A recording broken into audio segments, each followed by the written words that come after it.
महाराष्ट्र के सिंधुदुर्ग जिला में रहने वाले सौ माया सावंत इनका अनुभव उनके ही शब्द में सुना रहे हैं।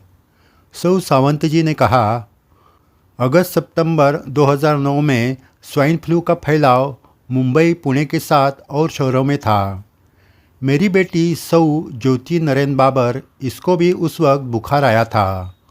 वो मुंबई में चेंबूर के तिलक नगर में आमची शाला इस स्कूल में टीचर है। इस बुखार में वो किसी तरह स्कूल जाती थी। डॉक्टरों की दवा चालू थी। एक दिन डॉक्टर ने उसे सीने के एक्सरे निकालने को कहा। उसने एक्सरे निकाले। एक्सरे की रिपोर्ट देखकर डॉक्टर ने कहा, लंग्स को छोटी गांठ है। ये सुनकर ज्योति के होश उड़ गए। पूरे परिवार पर चिंता के काले बादल छा गए। उसे 2 छोटे बेटे हैं। मेरी जमाई साई भक्त है। बाबा की कृपा से वो टाइम्स ऑफ इंडिया में मैनेजर है। उस वक्त इस संकट से उन सबकी क्या अवस्था हुई होगी ये भगवान नहीं जाने। फिर भी और एक डॉक्टर से जांच करने का निर्णय उन्होंने लिया। डॉक्टर शशांक जोशी को सब रिपोर्ट दिखाए गए। रिपोर्ट देखकर उन्होंने कहा, कुछ तो है, और सिटी स्कैन करने के लिए कहा। हम कोकण में चिंदर गांव में रहते हैं। हम भी बेटी पर आए इस संकट से चिंता में थे। पूरे शरीर की ताकत ही चली गई ऐसा हमें लग रहा था।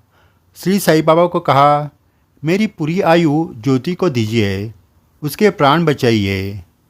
नरेन ने मुझे फ़ोन किया और कहा, माँ जी आप चिंता मत करिए, श्री साईं बाबा सब ठीक कर देंगे। ऐसे हालात में भी नरेन की श्रद्धा श्री साईं बाबा पर अटूट थी। ऐसी ही अटूट श्रद्धा रहनी चाहिए, उसके सिवा अनुभूति नहीं आती। सोमवार दिनांक 14 सितंबर 2009 को घाटकोपर के एक सेंटर में वो सिटी स्कैन करने गए। सिटी स्कैन करने के बाद वो दोनों वापस अपने घर आए। ज्योति का आत्मविश्वास डगमगा गया था। उसको रात में नींद नहीं आ रही थी। दूसरे दिन क्या रिपोर्ट मिलेगा इसके उसे चिंता लगी रही थी। बच्चों के भविष्य की चिंता से वो निराश हो चुकी थी, लेकिन सत्य का सामना करना ही था। इसलिए मैं दिन रात श्री साईं बाबा को पुकार रही थी। आधी रात को सोचते सोचते ज्योति को कब नींद लगी वो उसे समझ में नहीं आया। उसे एक सपना आया। सपने में एक पहाड़ में गुहा देखी। उसमें वो और मैं थी। इतने में वहाँ श्री साईं बाबा आ गए। उनका चेहरा गुस्से से लाले लाल हो गया था। वो तुरंत ज्योति के पास आ गए और आशीर्वाद देते हुए कहा, मैं आया हूँ, मैं लेकर जाता हूँ।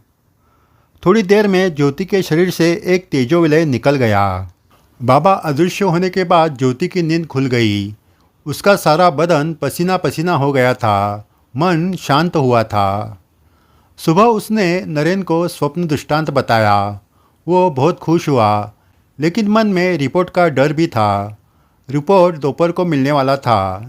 नरेन काम पर चले गए। ज्योति और दूर कोकण में मैं बाबा को पुकार रही थी। वक्त जा नहीं रहा था। मन में हजारों विचार घूम रहे थे। दोपहर 4 बजे फ़ोन की घंटी बजी।